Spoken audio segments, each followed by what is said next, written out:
Hi again, this is Jeff of Tau Fledermaus. Today we have another Italian masterpiece of a slug.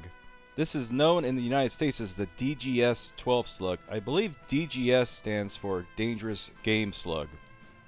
Now this slug weighs in just a little bit over 1 ounce, or about 32 to 33 grams. And that includes the wadding, which actually stays attached to the slug as it flies through the air.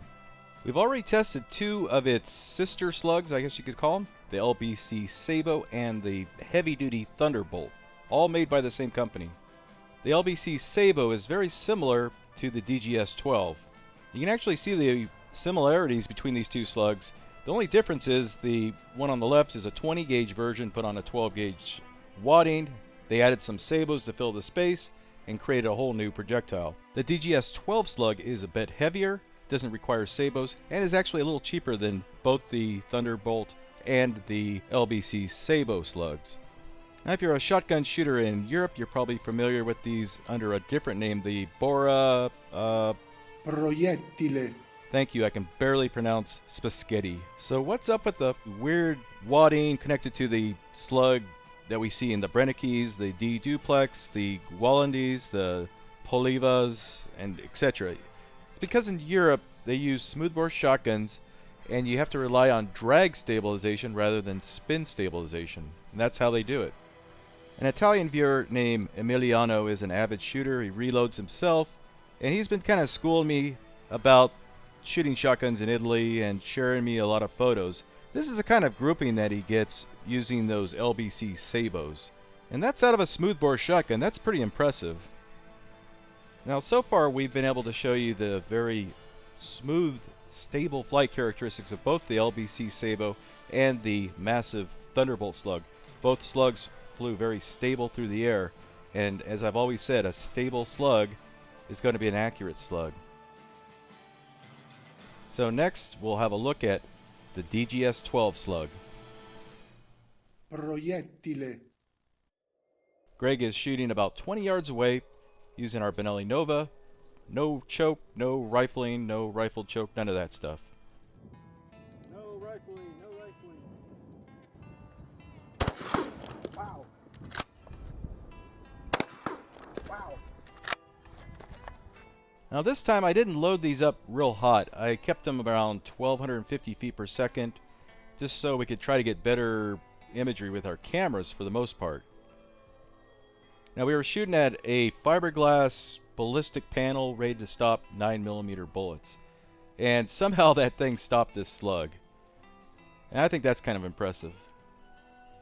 Now you can follow Ballistic Products shotgun loading guide and you can get velocities up to 1650 feet per second out of these things if you really need that kind of knockdown power and if your shoulder can handle that. No choke.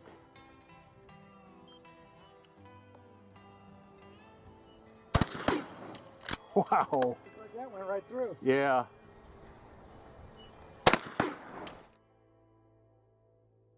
Another good shot right in the center of the gummy bear. The slug was flying very straight and true, and when that sucker hit that dirt mound behind there, it looked like a grenade going off. So even at 1250 feet per second, that big old slug still packed a lot of energy. Now here in the United States, a lot of shotgun hunters will use what's called a slug gun, which is just a fully rifled shotgun. So there's a lot of expensive Sabo slugs specifically made for those, which are just like a large caliber bullet with a Sabo that must be spun in order to be stable. The Italians have created a world-class accurate slug here, costing only about 70 cents a slug. When you compare that to something like a Remington AccuTip, which costs over $5 a shell, you can see how these start making sense. Now on Gualandi's website, they say don't use a rifled choker or a rifled choke tube. Let's try it anyway, because we went to the Box of Truth and they said that they got more accurate results using rifling. I mean, it's the Box of Truth, you know, they're not going to put information that's not 100% true, right?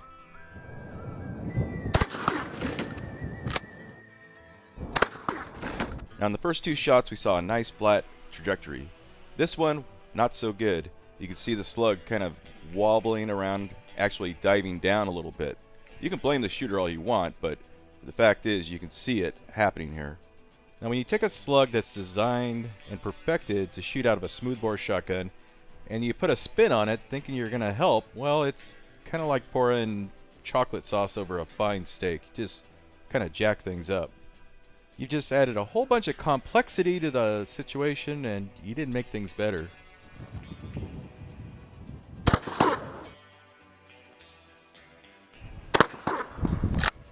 Now, if you ever wondered what a shotgun slug would do to a level 3A Kevlar vest, the type that police often wear, well, it will stop it, but the blunt force trauma will most likely kill you if you're wearing that thing.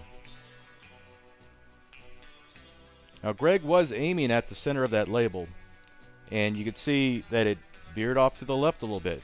Again, we didn't have the accuracy that we had without the spin stabilization. But boy, did that slug pack a punch. Watch how that Kevlar wads up into a little ball like that. That stuff's hard to wad up like that with your hands. And no proper ballistic test could be complete without the computer hard drive test. Because, you know, maybe someday you'll be trying to defend yourself from a pack of robots or something.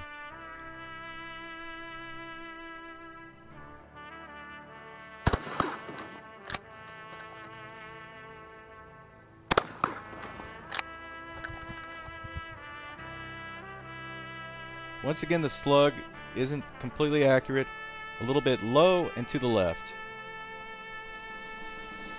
And mind you, it wasn't as extreme as the last two shots, but still it wasn't as good as it could have been by not having any spin stabilization. So trust the guys when they tell you to shoot these through a smoothbore. You'll have the best experience. And it's kind of like buying a brand new Ferrari. You get the best and brightest minds who designed it, and then you get the bright idea of you're going to go to the J.C. Whitney website and order a fake carbon fiber giant spoiler and bolt it to it. And you're thinking it's going to go faster or handle better, and guess what? You're just fooling yourself. So what we're looking at here is Hillary Clinton's hard drives.